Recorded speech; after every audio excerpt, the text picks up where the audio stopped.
안녕하십니까, 우현 목사입니다. 오늘 말씀을 통해서 하나님의 임재를 위해서 우리가 지켜야 될 두 가지가 무엇인지 배우고자 합니다.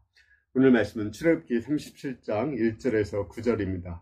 부살렐이 조각목으로 궤를 만들었으니 길이가 2규빗 반, 너비가 1규빗 반, 높이가 1규빗 반이며 순금으로 안팎을 싸고 위쪽 가장자리로 돌아가며 금태를 만들었으며 금고리 넷을 부어 만들어 네 발에 달았으니 곧 이쪽에 두 고리요 저쪽에 두 고리며 조각목으로 채를 만들어 금으로 싸고 그 채를 궤 양쪽 고리에 꿰어 궤를 매게 하였으며 순금으로 속죄소를 만들었으니 길이가 2규빗 반, 너비가 1규빗 반이며 금으로 그룹들을 속죄소 양쪽에 쳐서 만들었으며 한 그룹은 이쪽 끝에 한 그룹은 저쪽 끝에 곧 속죄소와 한 덩이로 그 양쪽에 만들었으니 그룹들이 그 날개를 높이 펴서 그 날개로 속죄소를 덮었으며 그 얼굴은 서로 대하여 속죄소를 향하였더라.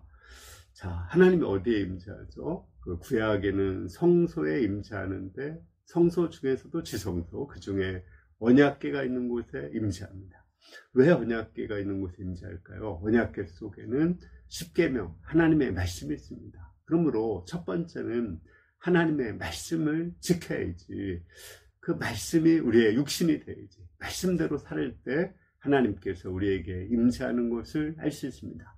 두 번째는 우리가 이 언약궤 십계명을 다 못 지켜요. 하나님도 그거 아셔요. 그래서 그 언약궤 위에 속죄소를 만들었습니다. 따라서 우리가 회개하고 잘못했을 때 죄사함을 받으면은 그때 성령께서 또 우리에게 임재하십니다. 우리는 상하고 통회하는 마음으로 하나님께 나아가야 되고 회개하는 제사를 하나님께 드려야 됩니다. 그때 하나님께서 우리 가운데 임재하십니다. 근데 사단은 이 두 가지를 속여요.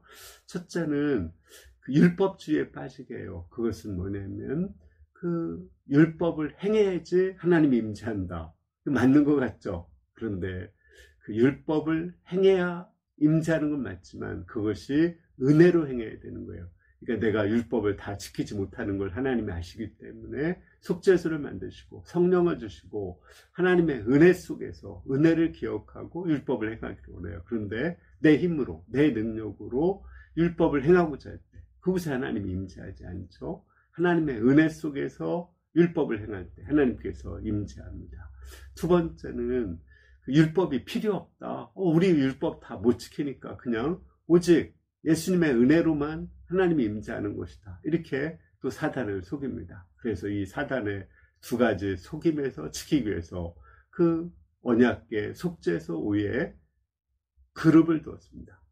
그룹 날개를 이쪽 저쪽에 두어서 양쪽으로 펼쳐지게 했습니다. 그룹 천사를 통해서 이 사단의 영지주의, 율법을 행하지 않아도 된다는 그 영지주의, 또는 율법을 내 힘으로 행하고자 하는 율법주의, 은혜로 행하지 않는 그 율법주의에 싸워서 지켜야지 하나님께서 임재하십니다.